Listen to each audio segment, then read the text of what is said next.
Ya, muchas gracias por estar presentes. Creo que esta sesión es la que menos asistencia eh, he logrado. A ver, entonces voy a continuar con la exposición del bien común, tal como está en... A ver, déjenme ver. Esto está... Estoy exponiendo el capítulo 1, sección 5. A ver, entonces es visión lógica.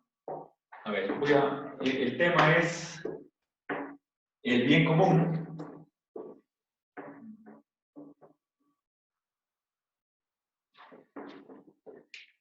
¿Ya? Y estamos, el material que estoy exponiendo y que empecé el día de ayer está en Visión Lógica del Derecho, el capítulo 1, sección 5. Bien, básicamente en ese capítulo, aunque estoy juntando datos de información de otros capítulos, yo les envié hice un video en el que expuse, y tienen esta foto en el grupo de WhatsApp. Les voy a subir este cuadro sinóptico a la virtual para que ustedes puedan tener si les interesa. A ver, entonces, simplemente he dado dos características del bien común y voy a añadir otras notas más, ¿sí? Voy a continuar. A ver, dije que el bien común es un bien que es poseído colectivamente y disfrutado distributivamente, ¿sí? Hay posesión por la sociedad en su conjunto, pero el goce, el disfrute de ese bien, además de ser colectivo, también es individual. Y en segundo lugar, Lorenzo, sobre todo a partir de este año 2017, insiste mucho en que la prosperidad es un elemento esencial del bien común. Y prosperidad significa más vida, no solamente en cantidad, sino también en calidad. Bien, entonces es lo que luego repite con otras palabras. Parte del bien común significa vivir más y mejor.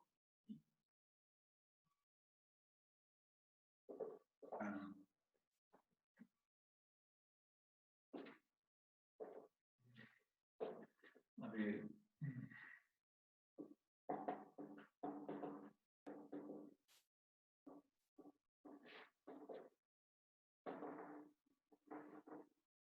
Bien, el vivir más y mejor individual y colectivamente.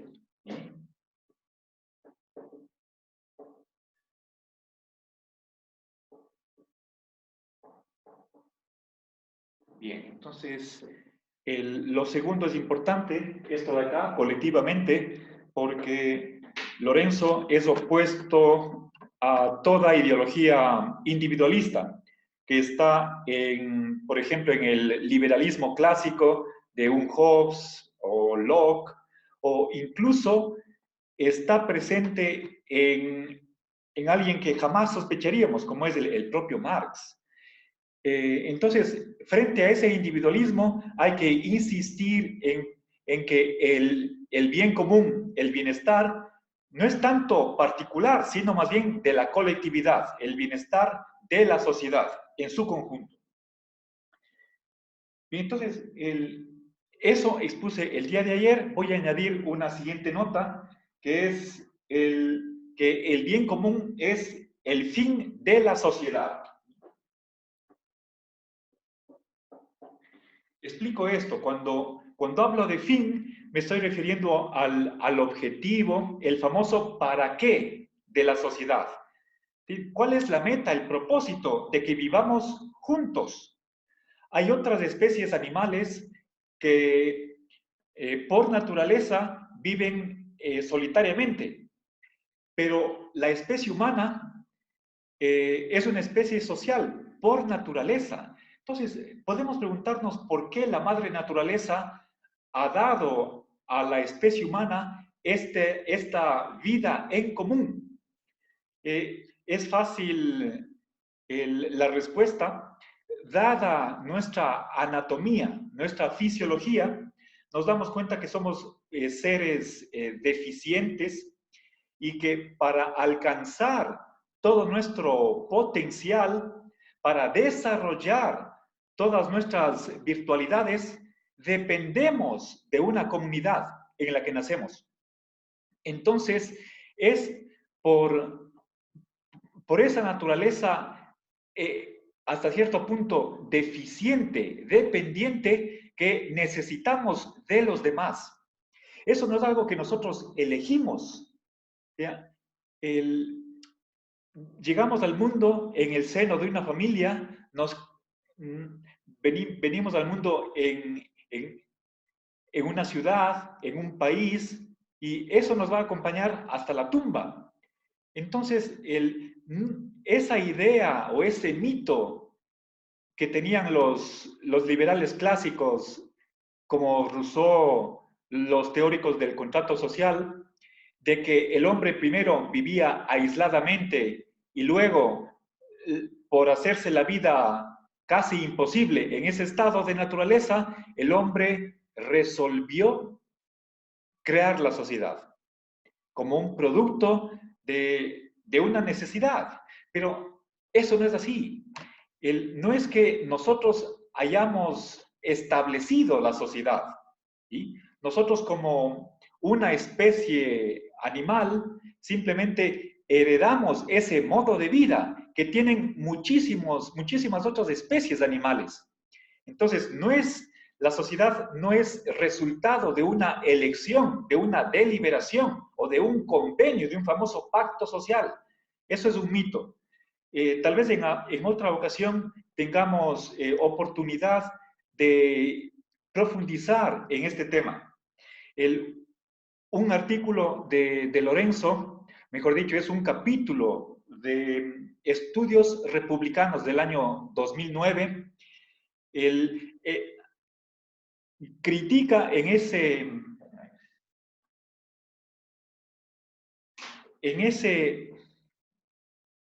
fue una conferencia, realmente era el 9º encuentro ecuatoriano de filosofía que se realizó aquí en Cuenca en el año 1998. Le invitamos a Lorenzo y él expuso una crítica en la mitad de su conferencia a toda la doctrina del contrato social. Entonces, en lugar de imaginarnos que primero está el individuo y después, temporalmente, viene la sociedad, eso es algo imaginario, es una ficción. La realidad es que somos seres sociales, como ya lo dijo Aristóteles. ¿Sí? Entonces, voy a poner ahí, esa es una nota importantísima, esencial del ser humano. El ser humano tiene muchísimas características. Una de ellas, que es una de las centrales, es la de que es un ser social. El hombre es ser social. Bien, obviamente también tenemos razón, somos racionales, o aunque si fuéramos un poco más precisos, deberíamos decir semi-racionales. No somos perfectamente racionales. Muchas conductas nuestras desdicen de esa racionalidad, que no la tenemos al 100%. Y además, otros animales, mamíferos superiores, también tienen racionalidad, de modo que la razón no es monopolio de nuestra especie. Al igual que la socialidad, ¿no? Cuando se habla de sociedad, hay que especificar de que estamos hablando de sociedad humana, porque también hay sociedades de hormigas, de abejas, de otros insectos y de otros animales superiores. Entonces, la socialidad es una característica de muchísimas especies que no sobrevivirían si es que sus miembros no estuvieran juntos. Bien, entonces, la madre naturaleza nos ha dado un instinto de socialidad. Y nosotros podemos preguntarnos, ¿para qué? ¿Cuál es el fin, la meta, el propósito que persigue la especie humana al vivir en comunidad? Entonces, Lorenzo Peña cree que ese fin es el bien común. Y regresamos acá.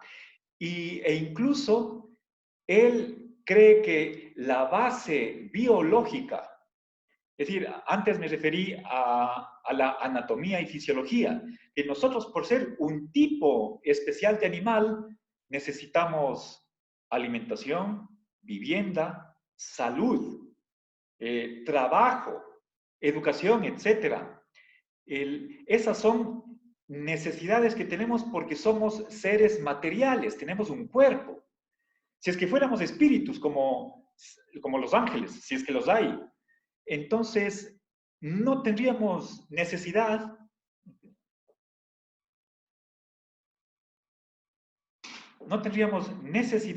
de alimentación, de agua. ¿Sí? Bien, entonces la socialidad es una característica que nosotros, los humanos, compartimos con otras especies, e incluso de insectos. Bien. Ok, entonces, esta es otra de las características definitorias del bien común, ¿sí? Que es el fin último de la sociedad. Y añado, no solamente el fin de la sociedad, sino también el fin del derecho. Si es que el derecho es un sistema de normas que regula la vida de los miembros de una comunidad, podemos preguntarnos igualmente por la teleología. ¿Cuál es el fin de las reglas? Por el para qué. Si el derecho nos dice qué es lícito y qué es ilícito, entonces... Disculpe, profe. ¿Sí? Buenas tardes. Sí. Tengo una pregunta. ¿Ya? Usted dice que el bien común es el fin último de la sociedad. Correcto. Ahora, yo quisiera De toda saber, sociedad, ¿sí? ya, ¿hay un organismo que se encargue de garantizar ese bien común? ¿O somos los individuos? El Estado, sí hay una autoridad. Hay un autor a quien cita Lorenzo Peña, es Santi Romano, de comienzos del siglo pasado, un filósofo del derecho italiano. Él dice que toda sociedad, incluso aquella agrupación, todo grupo, aquellos grupos que tienen actividades criminales, como puede ser, por ejemplo, la mafia, ¿sí? Toda asociación tiene unas reglas, unas normas, tiene una autoridad que sancione las infracciones. Y Lorenzo Peña incluso va más allá, basándose en estudios de la conducta animal, por ejemplo, de los insectos. La ciencia que estudia los insectos es la entomología. El estudio de las hormigas y de las abejas ha descubierto que las hormigas o las abejas cometen infracciones. Por ejemplo, en un panal de abejas tiene que haber una sola reina, que es la que se encarga de la reproducción, de modo que las abejas son hermanas. ¿Sí? Pero, y ojo, eso de ser reina no significa que imponga unas normas. Eso no sucede en la sociedad de insectos. Las normas de ese hormiguero no son creadas por una autoridad. Entonces, dejando de lado eso de que la autoridad impone unas reglas, sí hay miembros de esa sociedad que se encargan de sancionar las infracciones. Por ejemplo, si es que en una colmena hay una abeja que no es la reina y que también está poniendo huevos, hay ovejas, como decir, guardianas, policías, que se encargan o le expulsan a esa otra reina, como digamos, que le está usurpando el trono a la genuina reina, o simplemente le matan. Entonces, bueno, Lorenzo Peña en una nota a pie de página de Visión Lógica del Derecho hace referencia a un artículo cuyo título es Policía de 6 patas. Bueno, no refiriéndose a abejas, sino a hormigas, las hormigas guardianes. ¿Sí? Hay hormigas soldados o soldadas que se encargan de hacer guerra a otras hormigas. Puede ser de especies diferentes, creo que hay como miles de especies de hormigas. Entonces, hay hormigas soldadas y hay otras que se encargan de velar el cumplimiento de las normas dentro del hormiguero. Entonces, contestando a su pregunta, Giancarlos,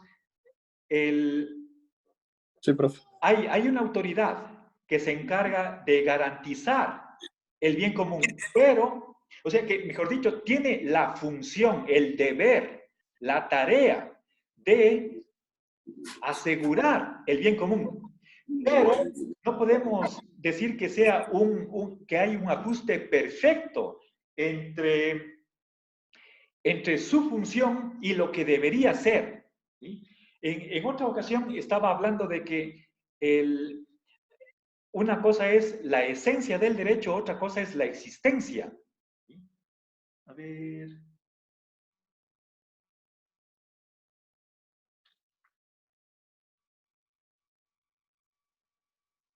A ver, eso, cuando hable del principio del bien común, voy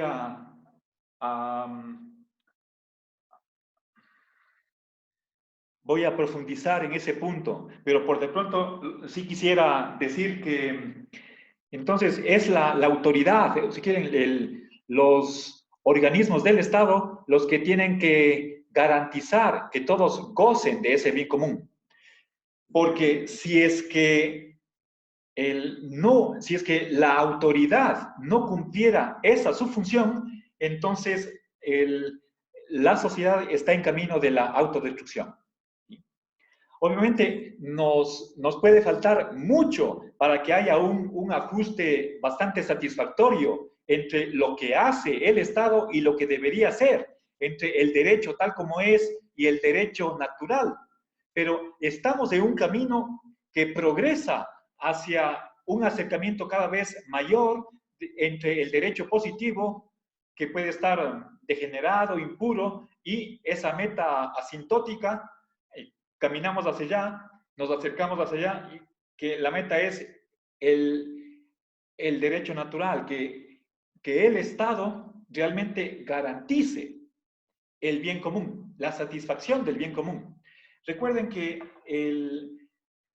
en la Declaración de los Derechos, Declaración Universal de los Derechos Humanos, no solamente se da una lista de derechos, no simplemente la declaración nos da objetos, bienes y servicios a los que podemos reclamar, sino que hay también un derecho que podríamos decir de segundo nivel, que exige, que demanda que los derechos enumerados en esa declaración tienen que ser efectivos. Y por lo tanto, los estados están en la obligación de tomar las medidas, de establecer los mecanismos para que esos derechos se hagan realidad.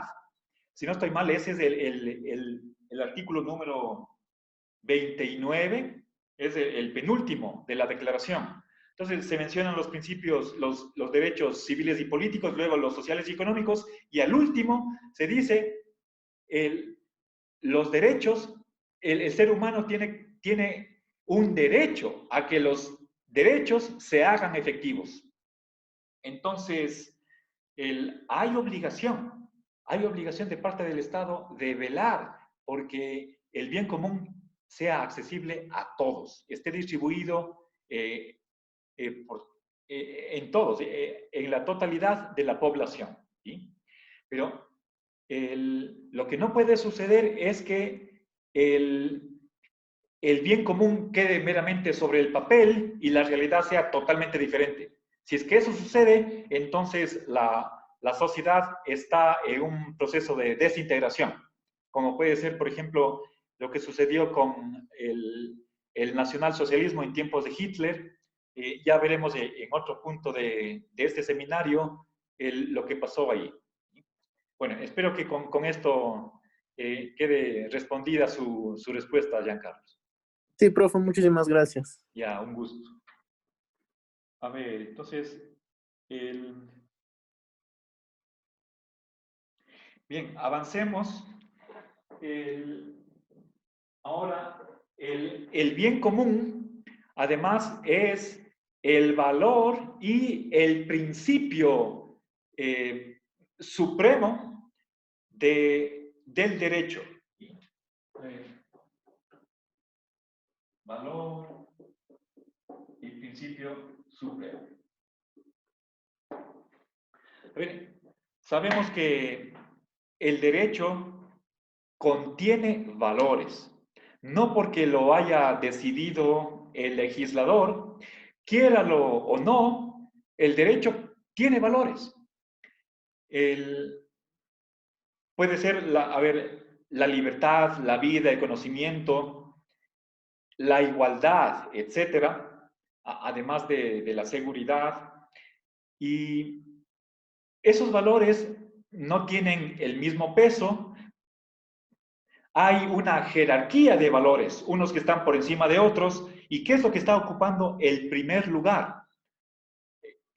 ¿Qué valor es el predominante?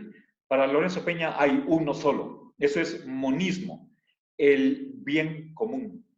Pero el bien común contiene, entonces por eso pongo valor supremo, ¿sí? Lo que los antiguos llamaban, o los medievales, el sumo bien, ¿sí? Entonces, hay un valor dominante del cual se pueden deducir otros valores, ¿sí? Y también el bien común es el principio supremo del derecho.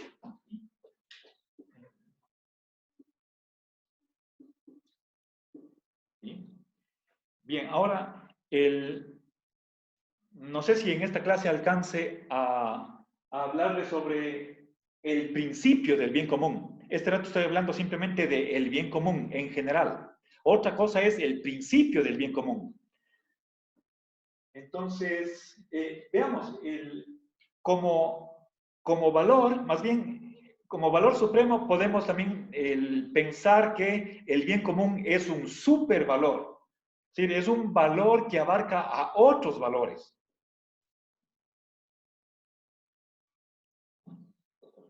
A ver, ¿qué otros valores abarca? Entonces, mirá, voy a poner aquí. Ya, el bien común está compuesto por, y les voy aquí a enumerar unos 5 valores. La libertad, no necesariamente es el primer valor, quizás hay otros más, para Lorenzo, más importantes que la libertad. A ver, tenemos una lectura, a ver, hay varias secciones en visión lógica del derecho que hablan sobre la libertad, pero este rato voy a dejar así. A ver, ya empezamos la cuenta regresiva de los 10 minutos. El bienestar, la hermandad, la hermandad o fraternidad, a ver, creo que aquí hay que entender la hermandad en sentido textual, literal, que cuando hablamos de hermandad o fraternidad, estamos hablando de que somos descendientes de la misma pareja. Tenemos el mismo papá y mamá. Obviamente no estoy pensando para nada, o Lorenzo no lo hace, en Adán y Eva, pero basándose en estudios genealógicos, les puedo compartir bueno, creo que está subido a la página, a ver, a la del Seminario de Filosofía Política, un artículo en el que se estudia en qué época aproximadamente, en qué rango, de qué año a qué año aproximadamente vivió la primera pareja, hombre y mujer, de la que desciende la totalidad de los humanos vivientes actualmente sobre el planeta. Y ese es un artículo interesante, de modo que eso de hermandad no es simplemente algo literario, sino que está avalado por la evidencia científica. Y creo que tengo que topar este tema más en detalle en el seminario de Optativa 4. La no arbitrariedad.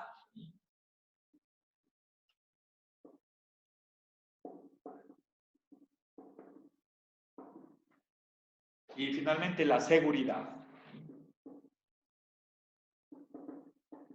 Sí, sobre todo seguridad de que no nos asalten, no nos roben y también del estar protegidos de una invasión externa. ¿Sí? Y es la seguridad en sentido tradicional. Bien, ahora fíjense, nosotros en este momento estamos atravesando una emergencia sanitaria, entonces es seguridad frente a no contraer el virus y que el Estado debería ofrecer esos servicios de salud. ¿Sí? Bien, entonces seguridad entendida en sentido más amplio, ¿sí? Pero desde una visión del liberalismo clásico, cuando se oye seguridad, eso está asociado simplemente al orden, a la paz y nada más. Pero podríamos tomar la palabra seguridad en un sentido más laxo, más amplio. Bien, ahora, entonces, resumiendo, he dicho que el bien común es un supervalor que abarca a otros valores. Y aquí he enumerado 1, 2, 3, 4, 5.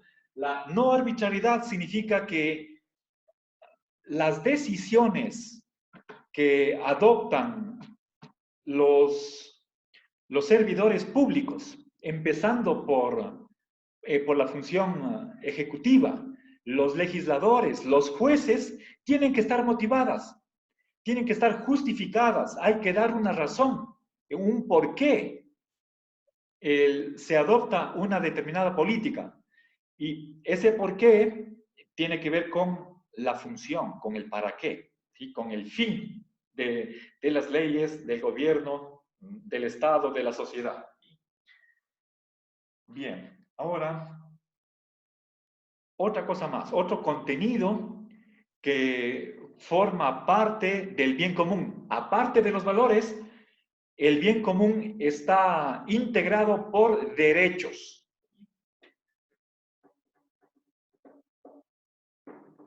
Podemos decir derechos fundamentales o derechos naturales, que son un tipo especial de derechos humanos, aquellos que gozan de protección reforzada por parte de la Constitución. Entonces, al respecto, y aquí tengo una pregunta que tengo que hacerle a Lorenzo. Ustedes habrán notado en las páginas de Facebook, en la del Seminario de Visión Lógica del Derecho, que están hay varias preguntas y lo que contesta Lorenzo, les pido que sigan esa discusión, obviamente si es que tienen tiempo, no es cuestión obligatoria. Lorenzo tiene en dos pasajes menciona una relación diferente entre el bien común y los derechos. Por una parte, cree que los derechos son elementos del bien común. Entonces, es como que el bien común fuera un conjunto y los derechos fueran elementos de ese conjunto. Eso voy a reemplazar, simbolizar con la épsilon, ¿sí? Que es el símbolo que se utiliza universalmente en la teoría de conjuntos para expresar esa relación de que un miembro, un elemento pertenece a un conjunto. Por otra parte, Lorenzo cree que los derechos son consecuencia del bien común. Entonces voy a poner esas dos tesis lado a lado para que ustedes noten la diferencia. ¿Sí? A ver, los derechos pertenecen al bien común y por otra parte, a ver, el bien común entraña o implica los derechos. ¿Sí? La flecha aquí la tomo como símbolo de un entrañamiento, es como el condicional. Podría poner igual la herradura echada, el sí entonces, para expresar que hay ahí una relación lógica. ¿Sí? A ver, pero no es lo mismo ser elemento de que el ser implicado por. ¿Sí? Entonces, ahí tenemos una distinta relación, ¿sí? La de pertenecer a y la de ser implicado por. ¿Sí? Bien, entonces, Lorenzo en este libro de Visión Lógica del Derecho hace ambas afirmaciones. Entonces, voy a consultarle para ver si nos aclara, porque no es lo mismo pertenecer a que implicación. Entonces, en todo caso, Lorenzo sí afirma que parte de los constitutivos o los constituyentes del bien común son los derechos. ¿Y eso por qué? La razón es que si es que el bien común, como lo dije al comienzo, bueno, el día de ayer, y lo recordé hoy en esta clase, si el bien común no está divorciado del bien de los individuos, entonces, ¿qué es lo que hace bien a los individuos? ¿Cuál es el bien de los individuos? Seguramente no será un bien de ningún ser humano la ignorancia, la enfermedad, el desempleo, el vivir sin techo, la desnutrición, etc. Entonces, más bien, es lo contrario. Bien del individuo es la alimentación, la cultura, una vivienda, el trabajo, el seguro social, el conocimiento. Entonces, a partir del bien de los individuos, de ahí podemos llegar a los derechos como consecuencia lógica. ¿Sí? Entonces, el bien para Lorenzo es una noción básica anterior a los derechos. Bueno, ya tengo menos de un minuto, se me va a cortar, me despido. Enseguida les envío nuevamente un segundo enlace para que nos reconectemos lo más inmediatamente posible. Gracias.